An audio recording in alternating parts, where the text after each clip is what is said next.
Hello there. I'm Scotty, you're not, and welcome back to the Smallville Retrospective. But today we are taking a look at Season 2, Episode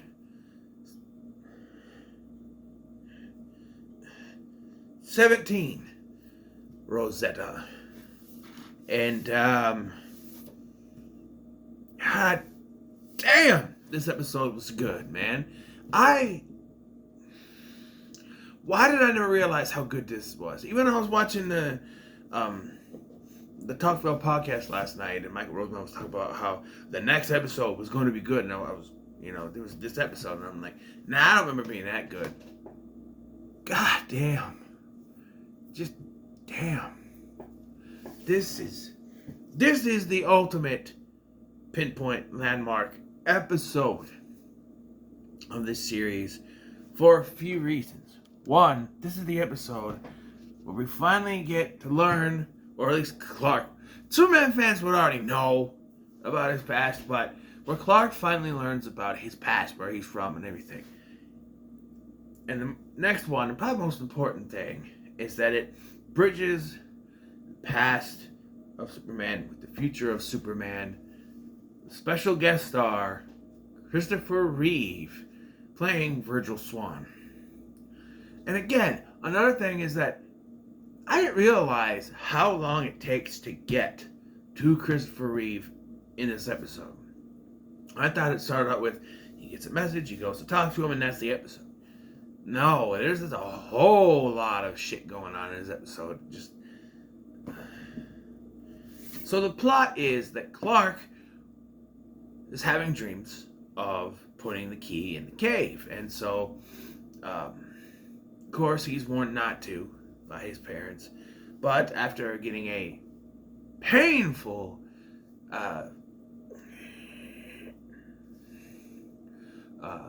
message, basically, and he finds the key, he puts it in. Suddenly, he's now able to read Kryptonian words, and all of this and more stuff happens that leads him to Virgil Swan and finding out where he came from and all that. And oh boy, so where do I start? This episode starts out. Okay, so when this episode started out, I had doubts as to how good this episode was, because right away there's a writing problem. Whoever wrote the beginning of this episode, it just doesn't make any sense. So Clark has a dream where he's floating, which, by the way, how many times people say no flights, no tights? How many times do you actually see him fly in this series? Quite a bit for no flights, no tights. Okay, he never wears the suit, but he does fly quite a bit, right? And some people, there's a thing in season 4. Some people, well, technically that's not Clark, that's Cal.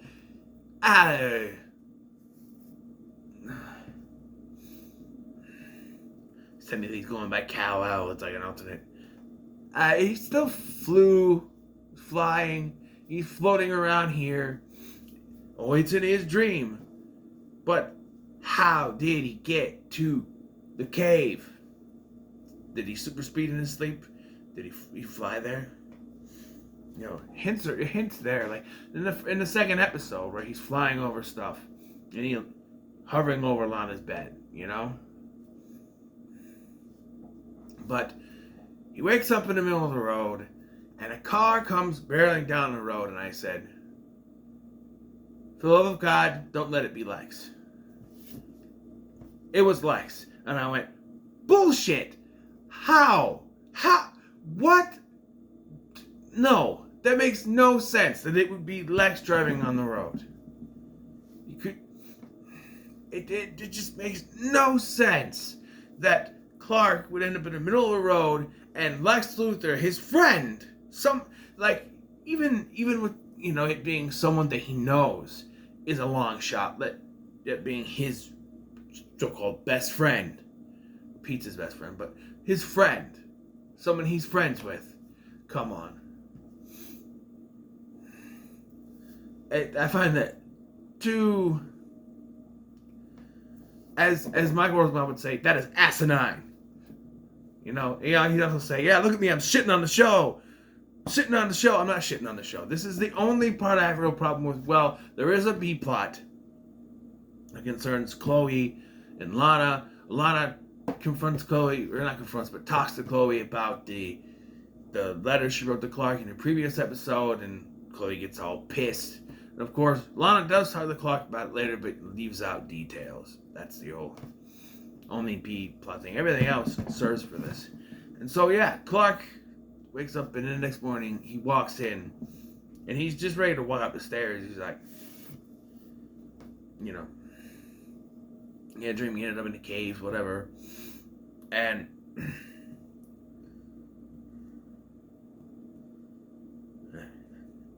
so eventually Clark, he's at school, and he hears this piercing sound, which, is Pete there? I think all four of them are there, because they're also doing this assignment. It doesn't really go anywhere in the plot, really. It's a family tree assignment. And after they talk about their problems, I'm like, what kind of unfair fucking assignment is this for a school to give out? And it's not just these particular four people, but like Pete's like, oh, it's going to be easy, because he's part of the nuclear family. He has a mother, a father, two brothers. They all live together in the same house now. So, yeah, But then also there's other things. Because they even talk about it. Chloe's like, what if your mom took off? Is that part of your family now gone? No, it's not. You are who you're born through. Even if your mom disappeared, her side of the family is still your family. If they die, it's still part of the family. Like Lana's like, what about if you found a previously unknown father? You got to put that in there. And Clark's like, what if you're adopted? Well, the easy fix for Clark is just to do one on the Kent family, because he doesn't know where he comes from.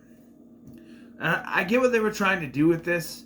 Is, Clark's going to find out about his family, so we have to do this assignment. But it's very unfair. How many other... It's not just these four or three. Pete doesn't really count. But how many other students have only one parent, or no parents, or adopted, or, that sort of thing. I don't know. It seems very unfair. But Clark gets a piercing headache at school, and it leads him to the barn in a toolbox where he finds the key. He takes it to the cave, he puts it in the wall, thing lights up, and when it lights up, it goes blue, red, and yellow, because it's Superman colors, right? And then a big light blasts off. And Lex and Dr. Walden find Clark unconscious. And Lex is, of course, a little more concerned, because first I find you in the middle of the road, and now you're here. You see a doctor, Clark. He's like, no, I'm fine. And then Walden makes this thing. He's like, how is it the guard never sees you come in here? How did the guard not see you come in here? And I'm like, did you remember the conversation from the end of the last episode, Dr. Walden? Clark is allowed in there. Lex said so. He's allowed in there. He's the only one besides you. But yeah. And Clark doesn't know where the key is at this point. And I would have preferred if it was just... I'm not sure when, but at one point, the key is put in the wall, and the key thing disappears from the wall.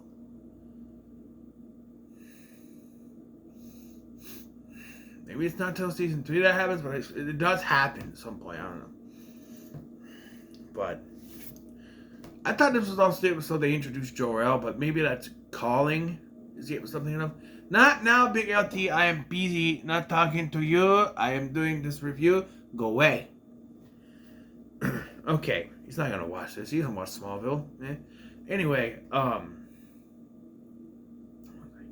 so Clark leaves, and they just sort of look at each other, and then he ends up telling his parents, he ends up getting, this made me laugh a little bit.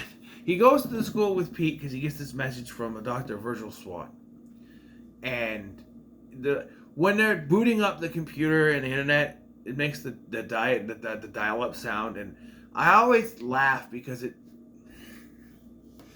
reminds me that the internet was once very bad. That like the dial-up, you can do shit on dial-up. Okay, my grandma had dial-up, and if you were on dial-up, you couldn't use the phone, and that sucked. That's what I loved it when regular internet came, because it's like, I want to be on the internet for a little while. And I was like, no, you gotta get off. I gotta use the phone. Get back on when it sucked, and I never understood what they were fucking on when they came up with that. Where it's like, oh, internet, we're gonna connect it to your phone, but you can't use the phone while you're on the internet. That is absolutely fucking stupid, and I don't know whoever did that, but in the words of the Nostalgia Critic, and this is a joke, it should be shot, unshot, handed a bag of money, and I don't remember how the rest of that goes, but I'll end it with a slap across the face. Whoever came up with that idea should be shot, unshot, shot again, and handed a bag of money. Shot, unshot, handed a bag of money, and shot again. Something like that. I don't know. Because you can't hand somebody a bag of money if they're already... I don't know. I don't remember that joke all the way, but yeah. But, so he tells his parents about Virgil Swan. Another big nitpick for this episode is that I am sick of Jonathan always saying no to Clark. Especially here. This is him finding out about his past. I understand that they don't know if they can trust Virgil Swan, but, Oh, I forgot a big part of this. I forgot a big part of this. There is a point before the school thing in this, after the thing with Walden and them. He gets another piercing headache, which causes his heat vision to go off and burn the Kryptonian symbol for hope in the side of the barn, just as Chloe is driving up. Now, before this, Jonathan are loading up the truck, and I don't know why when they're discussing stuff, there's got to be a scene about them loading hay or something into a truck, whatever. And Jonathan is talking about taking Martha to her appointment, and he's like, so how's she feeling? Pregnant. She's barely showing. Now, I've never been pregnant, although you might not be able to tell by looking at me, but she's barely showing. And they're talking about when they're going to tell people about it. So when your mother's ready to tell them. So, yeah. But, so yeah, it goes off. So he says, hey, you need to ride in town or ride to school? He's like, no, Chloe's coming to get me. And I went, why is she coming to get him? She does not live. They live on a farm. Chloe does not live anywhere remotely near the farm. It's not on her way to school. Why is she coming to pick him up? Why can't he just super speed to school like he always does? Because Chloe has to come driving up and see the Kryptonian symbol and take a pic. That's why. It doesn't make any sense other than for this to happen and she to do that and put it on the front page of the Torch. Even though Principal Reynolds, who is still the principal despite that we never fucking see him again,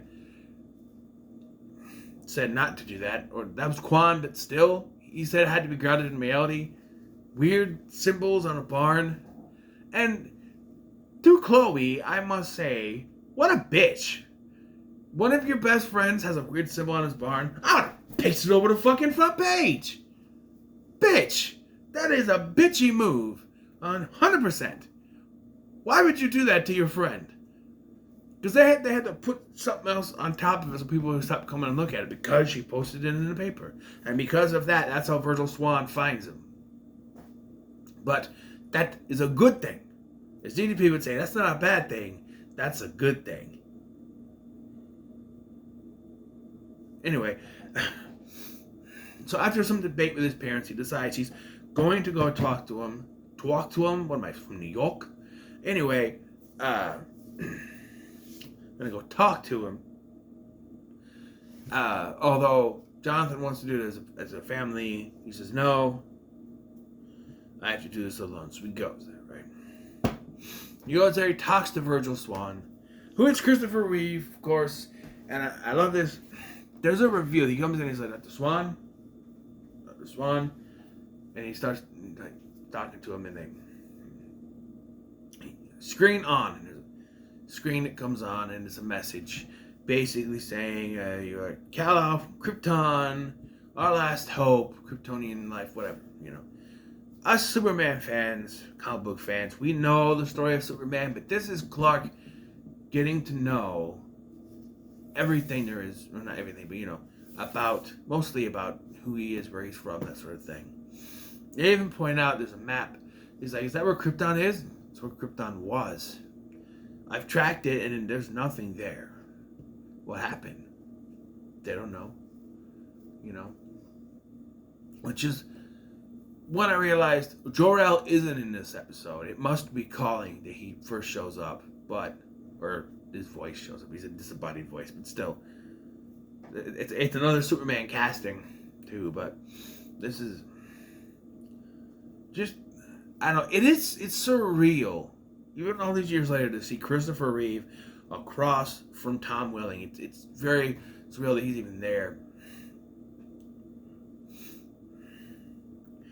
And you can imagine a world, a parallel universe where Christopher Reeve was able to walk up to him and shake his hand and put his arm around him and talk to him, but unfortunately that's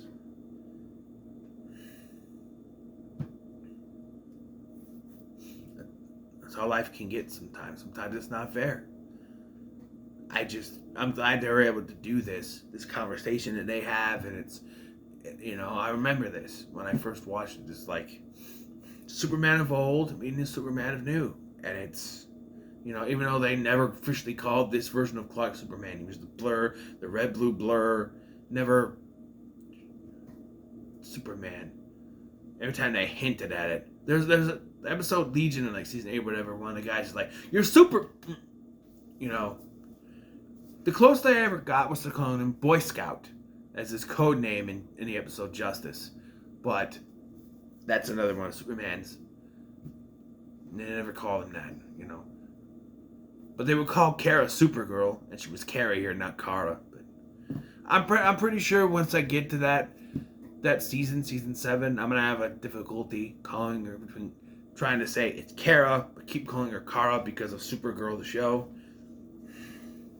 But that's to be seen, to be determined. But I love this entire scene where they're talking and he's trying to explain to him, sending a message and everything, and yeah, reading the message. Excuse me, that's sending. Reading the message. It's a great scene, great acting too, from both parts, and I cannot wait to watch the Talkwell episode to see if Tom Welling remembers anything from meeting Christopher Reeve. It would be,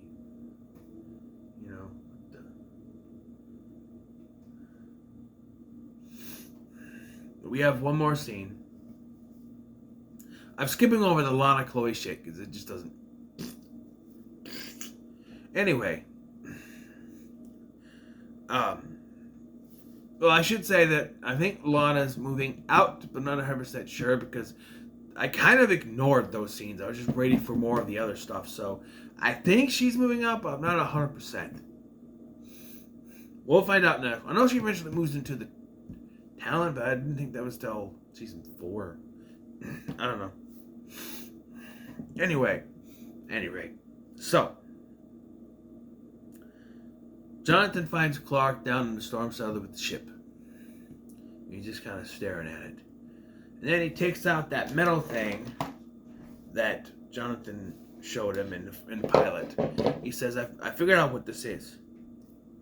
It's the heart of the ship. So they put the disc. Oh, another thing I forgot to mention, because you're wondering, wait a minute, they have the key? They do have the key. So at one point, I still wanted to talk about the Virgil Swan. At some point, Dr. Walden goes back into the cave. He's looking around, and he finds the key stuck in the cave wall. And I went, no, I don't like this. It should have disappeared and materialized somewhere else, not flung into a wall. You know what I mean? Or Clark should have woke up with it in his hands. I don't like it just seems like the writing of, oh, we need them to find it, so it flew off into the wall. Because this is set up for the finale with Dr. Walden. We don't see him again, I don't think, until the finale. He puts the key in the wall, and it lights up like he does. Now, it puts a little crystal thing in there. I'm not exactly sure what that is. I can't remember. I don't think it's the crystal stuff from season 4, so there's something else put in there. I don't know. But, it basically goes like it did with Clark, but then, and then it creates another thing, and then blasts Dr. Walden, and now he's got glossed over white eyes, and he's in a hospital. He's in like a coma, or he's comatose. And so, yeah, that's that thing. Back to the scene I want to talk about that ends this episode, okay? So they got the key, they put it in the ship, opens up, they put the thing in, and a message pops up, basically telling Clark he was sent to Earth to conquer, which I think was a Kryptonian retcon for this show only. I know that there are some Kryptonians who are there to conquer, like Zod or Jaxer or whatever. But, like, from what I could tell from all the times we've seen the beginnings, they're a peaceful race. They live on their own. They don't try to go to places and conquer. Like, Zod was the one who wanted to conquer. He's the one who always said, we could be so much more than we are. You know, but, you know, I don't know what this is. I will say that they sort of make Jor-El in this show a version of Zod without it being Zod, but also it is Zod in more ways than one because of who they got to do the voice. But inherently, Jor-El in this show is not evil as Zod would be. It's just, I don't know. They had to make him antagonistic to force narratives, which does work, even though I said force, to kind of move the narrative, I should say. Not force it, move it, so that it worked. And I'm moving my hand. Anyway, so, yeah. But Clark, hearing this, doesn't want to be that. And Jonathan says, you can be whatever you want to be. You don't have to be like this. You're not Kal-El. You're Clark Kent. You can be the man you want to be.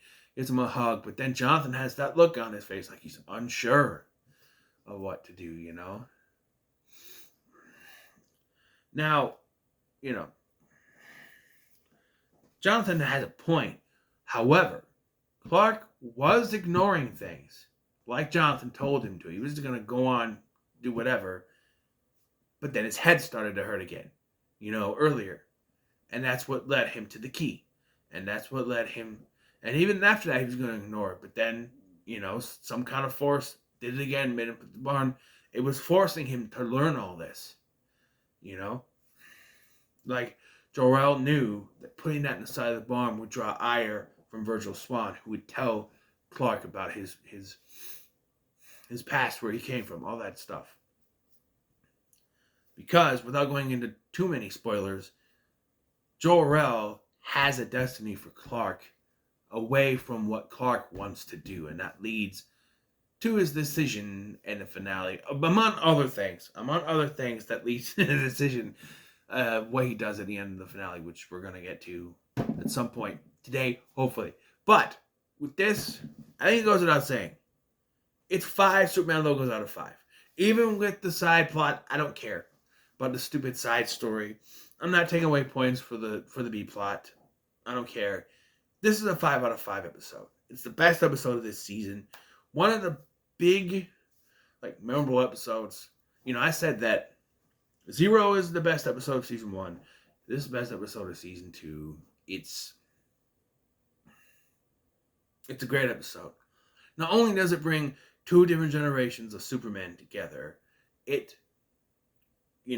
Clark finally gets to know about his past, and it was, I didn't see who directed this, but I wouldn't be surprised if it was Greg Beeman, because he does some of the better episodes. He did, a